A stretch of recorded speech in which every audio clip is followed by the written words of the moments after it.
क्या sir stress हमेशा हम लोगों के लिए खराब ही है? तो हिंदी गाने की लाइन है कि रंग लाती है हिना पत्थर पे घिस जाने के बाद, सुरखरू होता है हिंसा ठोकरे खाने के बाद। फॉर्मूले को फॉर्म में स्ट्रेस को डिफाइन करने की कोशिश करते हैं तो कहते हैं stress is equal to pressure minus adaptability. मेरे को नहीं पता था कि ऐसा कोई फॉर्मूला होता है जिसके बेसिस पे हम इसको एक्चुअली क्वांटिफाई कर सकते हैं, इसका आंकलन कर सकते हैं। जब तक हमारे ऊपर कोई दबाव ना हो, तनाव ना हो, कोई डेडलाइन ना हो, हम में से ज्यादातर लोग शायद वो काम कर नहीं पाएंगे जो हमारे लिए करना जरूरी है। तो मतलब स्ट्रेस इन जनरल खराब चीज नहीं है अगर हम उसको अच्छे ढंग से हैंडल कर पा रहे। ये स्ट्रेस डिस्ट्रेस पे कब आता है, या फिर ये यू स्ट्रेस एक खतरे की घंटी कब बन सकती है?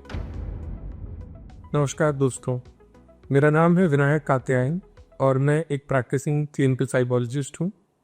आज आप सबका हमारे इस नए पॉडकास्ट सीरीज में स्वागत है एंड थैंक यू हम सबके साथ जुड़ने के लिए। और ये पॉडकास्ट शुरू करने से पहले मैं आप सब लोगों से एक अनुरोध करूँगा। आप सब एक बारी अपनी आंखें बंद करके देखें और इमेजिन करें कि अभी अभी सुबह हुई है, आप सो के उठे हैं और आप अपने कामों से निवृत्त हुए, आप बैठे, आपने चाय पी, कॉफ़ी पी, जूस पिया और धीरे से अपने काम की तरफ निकले। आप गाड़ी चला रहे हैं, चलाते चलाते अपने काम की तरफ जाने के लिए कहीं जाम में फंस गए, उसमें समय लगा। यदि किस्मत आपकी और ख़राब हुई तो कहिए टायर पंचर हो गया। आप ऑफिस पहुंचते हैं और वहां पहुंचते ही आपको पता चलता है कि आपकी हाजिरी लगाई गई है आपके बॉस के द्वारा और आपसे पूछा है कि ये फलाना फाइल कहाँ है। या आप बच्चे हैं तो आप स्कूल गए हैं या कॉलेज गए हैं और आपको पता चलता है कि आज पहले ही पीरियड में आपका सरप्राइज टेस्ट है। तो उस समय क्या होता है? उस समय दिल की धड़कनें तेज़ हो जाती हैं, सांसें ऊपर नीचे होने लगती है, किसी को भूख कम लगती है तो किसी को ज़्यादा लगती है। अटेंशन कंसंट्रेशन हमारा एकदम डिप कर जाता है, हमें कुछ समझ नहीं आता कि उस समय हमारे साथ हो क्या रहा और दिमाग में सिर्फ वही एक विकी कौशल वाला मीम चलता है, इस तरह ये दुख कम काहे नहीं होता। साला ये दुख का खत्म नहीं होता बे। तो इसी के साथ हमारे साथ जुड़ने के लिए बहुत बहुत थैंक यू। और ये नई पॉडकास्ट सीरीज है जो हमने शुरू करी है और जिसका बेस सिर्फ मानसिक और शारीरिक स्वास्थ्य पे है, जिसकी सबसे पहली कड़ी जिसके बारे में आज हम सब बात करेंगे वो है स्ट्रेस मैनेजमेंट। और उस चीज़ के लिए हमारे साथ जुड़े हैं सर डॉक्टर आदर्श त्रिपाठी सर। सर एक बहुत ही वर्ल्ड रिनाउंड साइकोलॉजिस्ट हैं, साइकाइट्रिस्ट हैं। सर के 170 से ज़्यादा पब्लिकेशंस हैं जिसमें रिसर्च पेपर्स और 5 बुक चैप्टर्स प्रॉपर बुक्स भी उन्होंने लिखी हैं।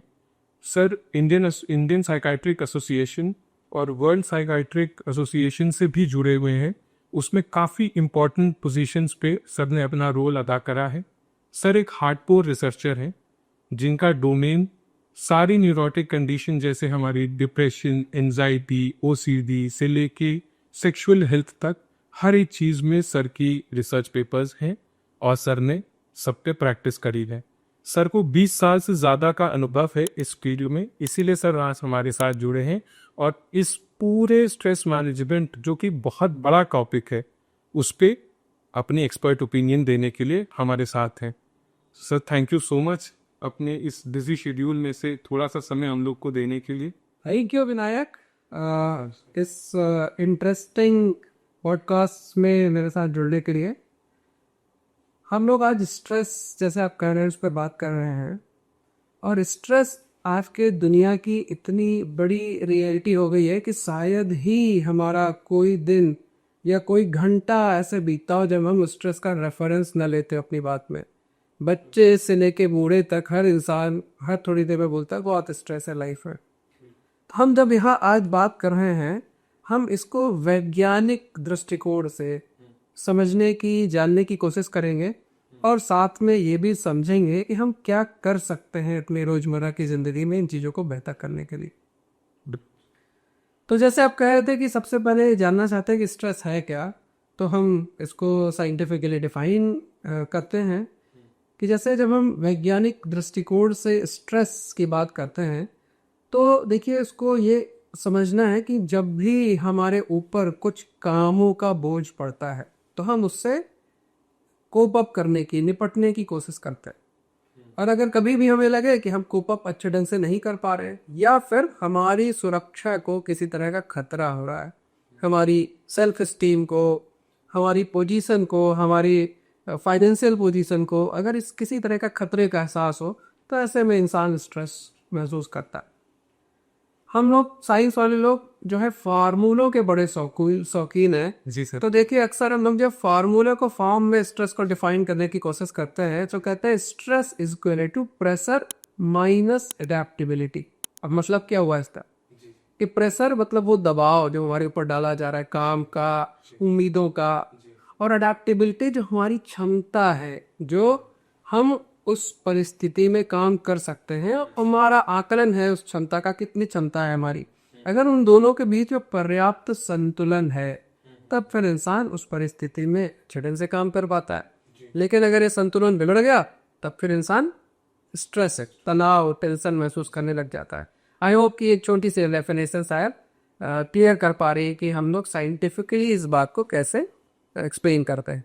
बिल्कुल सर, ये मैंने खुद अपनी प्रैक्टिस, मेरे को सर नई शुरू हुई है, बट सर ये मेरे को आपसे सीखने को मिला। मेरे को नहीं पता था कि ऐसा कोई फॉर्मूला होता है जिसके बेसिस पे हम इसको एक्चुअली क्वांटिफाई कर सकते हैं, इसका आंकलन कर सकते हैं कि इंसान स्ट्रेस्ड है या नहीं। तो सर थैंक यू बताने के लिए कि एग्जैक्टली ये स्ट्रेस किस बला का नाम है। पर क्या सर स्ट्रेस हमेशा हम लोगों के लिए ख़राब ही है? एंड सर मैं ये लाइन पर्टिकुलरली इसलिए कह रहा हूँ बिकॉज अंग्रेजी में एक बहुत अच्छी सेइंग है, लोग कहते हैं कि life is easy for dumb people. And जहाँ तक मुझे लगता है, और श्रोता सुन रहे हैं हमें, सबको ये लगता है कि स्ट्रेस हो रहा है तुम्हें, अरे तो सोचना कम करो। तो stress is related to thought. क्या ये सच है? और अगर है तो कहाँ तक सच है सर? ठीक है, तो जैसा कि आपने एक अंग्रेजी कहावत से इस सवाल को जोड़ा तो मैं एक हिंदी कहावत से इसका जवाब देता हूँ। तो हिंदी गाने की लाइन है कि रंग लाती है हिना पत्थर पे घिस जाने के बाद, सुरखरू होता है हिंसा ठोकरे खाने के बाद। मतलब क्या है कि देखिए हम सब जीवन में समझते हैं जब तक हमारे ऊपर कोई दबाव ना हो, तनाव ना हो, कोई डेडलाइन ना हो, हम में से ज़्यादातर लोग शायद वो काम कर नहीं पाएंगे जो हमारे लिए करना जरूरी है। हम में से कितने सारे लोग कह सकते हैं कि अगर एग्जाम्स ना हो फिर भी हम पढ़ाई करेंगे। हम में से कितने सारे लोग कह सकते हैं अगर कोई डेडलाइन ना हो तब भी उनका काम पूरा करेंगे। शायद बहुत मुश्किल से था। इसलिए ये स्ट्रेस हमारी लाइफ में एक हद तक जरूरी भी होती है। इसीलिए हम लोग वैज्ञानिक दृष्टिकोण से स्ट्रेस को दो हिस्सों में डिवाइड करते हैं। वो स्ट्रेस जो हमें मोटिवेट करती है, हमें एनर्जाइज करती है, वो स्ट्रेस यू स्ट्रेस है। इसका मतलब ये है कि एग्जाम से पहले हमारा फोकस बहुत इम्प्रूव हो जाता है, हम कई दिनों की पढ़ाई कोई घंटों में पूरी कर लेते हैं। इसी तरह जब हमारे घर में कोई इंपॉर्टेंट काम होता है, आप देखते हैं हमारी एनर्जी का लेवल बहुत डिफरेंट होता है डे टू डे लाइफ की एनर्जी के लेवल से। तो वो स्ट्रेस हमें एनर्जाइज कर रही है, वो यू स्ट्रेस है हमारे लिए। लेकिन अगर ये स्ट्रेस एक लेवल से ज़्यादा बढ़ने लग जाए तो फिर ये हमें एनर्जाइज करने के बजाय निगेटिवली इम्पैक्ट करने लग जाती है, जिसको कि हम डिस्ट्रेस कहते हैं। अब ये जो है, अगर फिर से हम वैज्ञानिक एक फार्मूले की बात करें तो एक इन्वर्टेड यू से कर्व होता है जिसको कि हम लोग यर्ट्ज-डॉडसन लॉ बोलते हैं। इसका मतलब है कि शुरुआत में तो स्ट्रेस हमें एनर्जाइज कर सकती है, मोटिवेट कर सकती है, लेकिन अगर वो स्ट्रेस बढ़ती चली जाए तो हमारी एनर्जी लेवल को, हमारी परफॉर्मेंस को, हमारे सेल्फ कंसेप्ट को वो निगेटिवली इम्पैक्ट करने लग जाती है और फिर वो डिस्ट्रेस के रूप में कन्वर्ट हो जाती है, जो कि हमारे लिए प्रॉब्लमैटिक है। और कॉमनली जब हम स्ट्रेस की बात कर रहे होते हैं तो हम इसी प्रॉब्लम वाली, डिफ़िकल्ट, चैलेंजिंग सिचुएशंस की बात कर रहे होते हैं जो कि हमें प्रॉब्लम क्रिएट कर रही होती है। मतलब हम डिस्ट्रेस के बारे में उस समय बात कर रहे होते हैं। जी जी बिल्कुल। ओके सर, तो मतलब स्ट्रेस इन जनरल खराब चीज़ नहीं है अगर हम उसको अच्छे ढंग से हैंडल कर पा रहे तो, अगर वो प्रेशर हमारी एडेप्टेबिलिटी से मैच कर रहा है। तो सर ये डिस्ट्रेस कब बन जाता है? ये स्ट्रेस डिस्ट्रेस पे कब आता है? या फिर ये यू स्ट्रेस एक खतरे की घंटी कब बन सकती है? ये नॉर्मल इंसान अपने पे कब अप्लाई कर सकता है, ये जानने के लिए क्या इसका कोई कट ऑफ है या इसका कोई साइन सिम्टम्स है ऐसे पर्टिकुलर जो इंसान अपने में समझ सके या उसके आसपास के लोगों में वो समझ सके इस चीज। जी, तो देखिए जो इंसानी व्यवहार है उसके जो नॉर्मल वेरिएशंस है वो काफ़ी ज़्यादा होते हैं। हम समझते हैं कि हर इंसान अलग है और हर इंसान की टॉलरेंस की कैपेसिटी भी बहुत डिफरेंट है। तो देखिए अगर कोई इंसान अपने जीवन में आने वाली चैलेंजेस की वजह से इतना परेशान हो कि उसकी नींद में सिग्निफिकेंट फर्क पड़ने लग जाए, उसकी भूख गड़बड़ होने लग जाए, उसका एनर्जी लेवल इतना डिप हो जाए कि वो डे टू डे काम न करने पाए, वो इतना डिमोटिवेट हो कि वो रूटीन कामों के लिए जो है इनिशिएटिव न लेने लग पाए और ये चीज़ें लंबे समय तक परसिस्ट करें, तो फिर हम कहते हैं कि ये डिस्ट्रेस अब क्लिनिकली सिग्निफिकेंट हो चुकी है और फिर इसके लिए हमको निश्चित रूप से कुछ करने की ज़रूरत है। और सर ये हम सबकी लाइफ में थोड़ा स्ट्रेस होता है, जी, बात वो स्ट्रेस आना बंद नहीं हो सकता, लेकिन उसे हैंडल कैसे करना है वो हमारे ऊपर है। तो जब भी स्ट्रेस होता है तो जैसे जैसे मैंने अभी शुरुआत में बताया कि किसी को भूख कम लगती है, किसी को ज़्यादा लगती है, किसी को नींद नहीं आती, किसी को ज़्यादा नींद आने लगती है, वो ज़्यादा सोना चाहता है, हम का अटेंशन कंसंट्रेशन में फ़र्क पड़ता है। तो ये सब एक तौर पे फिजिकल मैनिफेस्टेशन है जो हमें दिखता है अपने व्यवहारिक तौर पे, लेकिन हमारे शरीर के अंदर, हमारे दिमाग के अंदर उस समय क्या चल रहा होता है एग्जैक्टली? जी, तो ये बहुत इंटरेस्टिंग सवाल है और मेरी क्लिनिकल प्रैक्टिस में आने वाले लगभग हर पर्सन का ये सवाल होता है कि भाई ये जो बातें हैं हमें इतना ज़्यादा फर्क क्यों डाल देती हैं। तो इसलिए हम समझेंगे न्यूरोबायोलॉजी को और न्यूरो साइंस को स्ट्रेस की, क्योंकि ये समझना केवल आपके ज्ञान को नहीं बढ़ाता है, आपको इस बात के लिए कैपेबल करेगा कि आप स्ट्रेस को ज़्यादा अच्छे ढंग से कैसे हैंडल कर पाए। तो दर्शकों, आपको इस बात को समझना है कि जब भी हम किसी एक डिफ़िकल्ट या चैलेंजिंग सिचुएशन में होते हैं, हमारी बॉडी टिपिकल रिस्पॉन्स पैटर्न में जाती है जिसको कि वैज्ञानिक फ्लाइट और फाइट मोड स्ट्रेस रिएक्शन बोलते हैं। अब ये जो फाइट और फ्लाइट स्ट्रेस रिएक्शन मोड है, हम पहले पहले समझेंगे कि ये आया कहाँ से हमारे सिस्टम में। अब आप में से जो भी लोग साइंस पढ़ते हैं, अब जानते हैं, वो समझते हैं कि जो ह्यूमन लाइफ है इस अर्थ पर लगभग 3.8 बिलियन ईयर्स से एग्जिस्ट करती है और हम सब में वो सारी इवोल्यूशनरी मैकेनिज्म कहीं ना कहीं अभी प्रिजर्व्ड है। वो केमिकल चीज़ें जो अमीबा में है वो हम में भी है। तो जो सिंगल सेलुलर ऑर्गेनिज्म से इवोल्यूशन हुआ और आज तक हमारे सिस्टम में बहुत सारी चीज़ें इस इवोल्यूशनरी सिस्टम के स्टिल प्रोसेस करती हैं। अब ये जो स्ट्रेस रिस्पॉन्स है ये भी टाइम के साथ इवॉल्व किया हुआ है। इंसान ने एक बहुत लंबा, लाखों हजारों साल का वक्त जंगलों में लाइफ थ्रेटनिंग सिचुएशन को हैंडल करते हुए बिताया है। तो उस दौरान हमारा ये इवोल्यूशनरी रिस्पॉन्स इवॉल्व हुआ और इसने हमको बहुत ज़्यादा मदद करी सर्वाइव करने के लिए। साइंटिस्ट ये कहते हैं कि अगर ये स्ट्रेस रिस्पॉन्स इतना एक्यूरेट, इतना इंस्टेंटेनियस न होता जो हमारे अंदर है, तो हम ये सर्वाइवल का टेस्ट पास न कर पाते और आज हम यहाँ बैठे ही ना होते जैसे हम लोग बैठ के बात कर रहे हैं। तो ये हमारी रूटीन लाइफ को बहुत हेल्पफुल रहा है आज तक।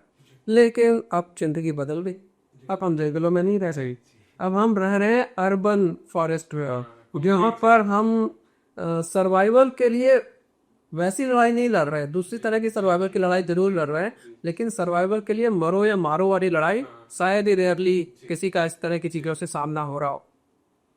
तो ये जो ओल्ड इवोल्यूशनरी रिस्पॉन्स है जो फ्लाइट और फाइट का, वो अब अभी भी हमारे सिस्टम में परसिस्ट करता है। जब भी हम कोई चैलेंजिंग या डिफिकल्ट सिचुएशन को एक्सपोज होते हैं, कुछ मिली सेकेंड के अंदर ही हमारे ब्रेन का अमिगडाला लाइट अप हो जाता है, मतलब कि वो ओवर एक्टिव हो जाता है। ये जो अमिगडाला एक्टिवेट होता है ये तुरंत हाइपोथैलेमस को सिग्नल भेजता है।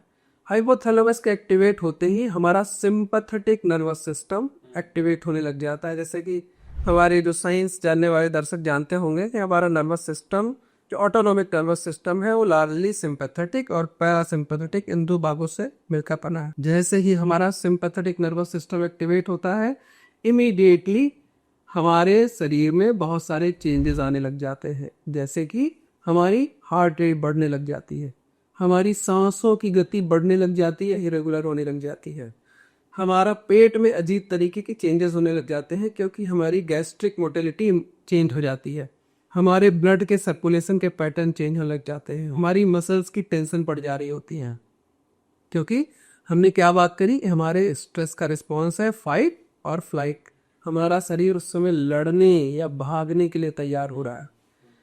उसी समय एक तरह का केमिकल भी हमारी बॉडी में सिक्रीट होता है, वो बहुत इंपॉर्टेंट हार्मोन है जिसको कि कॉर्टिसोल बोलते हैं।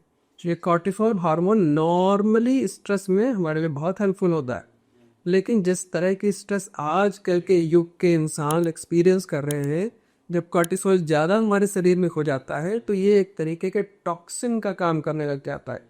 ये हमारे इम्यून रिस्पॉन्स को सप्रेस कर देता है। इसीलिए स्ट्रेस में लोग जल्दी जल्दी जुकाम होने लगना और तरह तरह की इम्यूनिटी रिलेटेड प्रॉब्लम होने लग जाती है। ये हमारे रिप्रोडक्टिव सिस्टम के रिस्पॉन्स को सप्रेस कर देता है। इसीलिए जो लोग ज़्यादा स्ट्रेस में रहते हैं वो देखते हैं कि तरह तरह की सेक्सुअल प्रॉब्लम भी उनमें होने लग जाती है, उनमें इनफर्टिलिटी की प्रॉब्लम होने लग जाती है, उनमें जो है अप्रोप्रिएट रिप्रोडक्टिव रिस्पॉन्सेस टाइम पर नहीं होने पाते। साथ में कई तरीके के और फिजियोलॉजिकल चेंजेस परसिस्ट करते हैं। जैसे कि जब आपकी मसल का टेंशन बहुत लंबे समय तक बना रहेगा और वो मसल का टेंशन रिलीज नहीं हो रहा और यूज़ नहीं हो रहा, तो क्या होगा कि फिर आपके सर में दर्द होगा, गर्दन में दर्द होगा, कंधों में दर्द होगा, बैक में दर्द होगा। कोई फिजिकल कारण नहीं, शरीर की जांच करने पर कोई कंप्लेंट नहीं निकलती, लेकिन व्यक्ति को महसूस होता है कि उसको दर्द हो रहा है। ठीक है, उसका वजन बिना वजह बढ़ रहा है क्योंकि कार्टिसोल ने आपके मेटाबॉलिक सिस्टम को हैवॉक में डाल दिया है, इरेगुलर कर दिया है। ठीक है, आप लोग हमसे कहते हैं हम तो कुछ नहीं खाते फिर भी मोटे होते चले जा रहे हैं, क्योंकि स्ट्रेस की वजह से आपका इंटरनल हार्मोनल सिस्टम बिगड़ चुका है। जी, इसी तरीके से रेस्पिरेटरी पैटर्न चेंज हो जाता है, लोग की सांस फूल रही है, उनकी छाती में दर्द हो रहा है, और तरह तरह के ये जो सिस्टम बहुत लंबे समय तक हमारी बॉडी में परसिस्ट करते हैं तो कई तरह की बीमारियों को न्योता देते हैं। आज हम देखते हैं कि यंग लोगों को हार्ट अटैक पड़ रहा है, उनकी असमय मृत्यु हो रही है जी, और हम ये देखते हैं उनको करियर की कोई बीमारी नहीं थी। तो मैं ये नहीं कहता कि स्ट्रेस ही ओनली रीज़न है, लेकिन स्ट्रेस भी एक बड़ा रीज़न है इन चीज़ों का।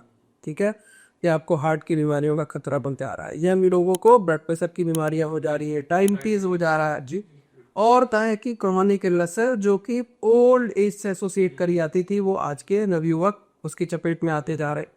बच्चों को ऐसी बीमारियां कि सर का दर्द हो रहा है, आंखों में प्रॉब्लम्स हो रही हैं, पढ़ाई में कंसंट्रेशन की गड़बड़ियाँ हो रही है, इसमें बहुत सारी चीज़ें स्ट्रेस से जुड़ी हुई होती थी। तो एक बहुत लंबी बीमारियों की लिस्ट है, जिसमें कि अस्थमा है, स्किन के डिसऑर्डर्स है, जिसमें कि पेट की बहुत सारी बीमारियां हैं, जैसे इरिटेबल बाउल सिंड्रोम है, जिसमें कि इम्यूनोलॉजिकल और एलर्जिक बीमारियां हैं। एक बहुत लंबी बीमारियों की लिस्ट है जो स्ट्रेस की वजह से या तो बढ़ जाते हैं या फिर नई दिक्कतें लोगों को पैदा हो जाती हैं। ये बहुत लोगों को मे भी इसका अंदाज़ा नहीं होगा कि आज उनके साथ अगर तो स्पॉन्डिलाइटिस की दिक्कत है, सर्वाइकल की दिक्कत है, बैक के इश्यूज है, हो सकता है कोई उसका फिजिकल कारण हो, लेकिन लोगों के हेयर लॉस होते हैं सर जी, इतनी सारी प्रॉब्लम्स होती हैं, आंखों के विजन लेते हैं तो ब्लरी विजन है, चक्कर आ रहा है। रीज़न कहाँ आता है? सारे ऑप्थोमोलॉजिस्ट को दिखा लिया, हेयर के एक्सपर्ट को दिखा लिया, निकल के आता है घूम फिर के कहीं ना कहीं लाइफस्टाइल। जी, तो लाइफस्टाइल और तनाव इन सारी चीज़ों से जुड़ी हुई चीज़ें हैं। इसलिए जो है स्ट्रेस हम कहते हैं एक केवल एक फिजियोलॉजिकल परिस्थिति नहीं है, वो आपके ओवरऑल सिस्टम को एक डीप इम्पैक्ट डालती है। इसीलिए उस स्ट्रेस को रिकॉग्नाइज करना और उसमें टाइमली इंटरवीन करना ताकि वो हमें निगेटिवली इम्पैक्ट ना कर पाए बहुत इम्पोर्टेंट हो जाता है। तो आज आप सबने ये जाना कि ये स्ट्रेस एग्जैक्टली किस बला का नाम है, जब ये होता है तो हमारे साथ क्या होता है, हमारे अंदर क्या होता है, हमारे दिमाग में क्या चलता है, हमारे पूरे न्यूरोबायोलॉजी सिस्टम में शरीर के अंदर एग्जैक्टली क्या होता है, और ये किन किन अलग अलग तरीकों से आपको दिख सकता है। जैसे सर ने हर एक चीज़ को डिटेल में एक्सप्लेन किया। इस तरीके का कंटेंट अगर आप और देखना चाहते हैं और साइंटिफिक पॉइंट ऑफ व्यू से समझना चाहते हैं कि हमारे ब्रेन में या हमारी बॉडी में क्या क्या होता है, तो इस चैनल को लाइक करें, सब्सक्राइब करें और कमेंट ज़रूर करें और अपने जानने वालों में बिल्कुल शेयर करें, ताकि ये अवेयरनेस जो हमने शुरू करी है पढ़ानी, वो उसमें आप हमारा सहयोग करें और इसको और बढ़ाएं। Thank you.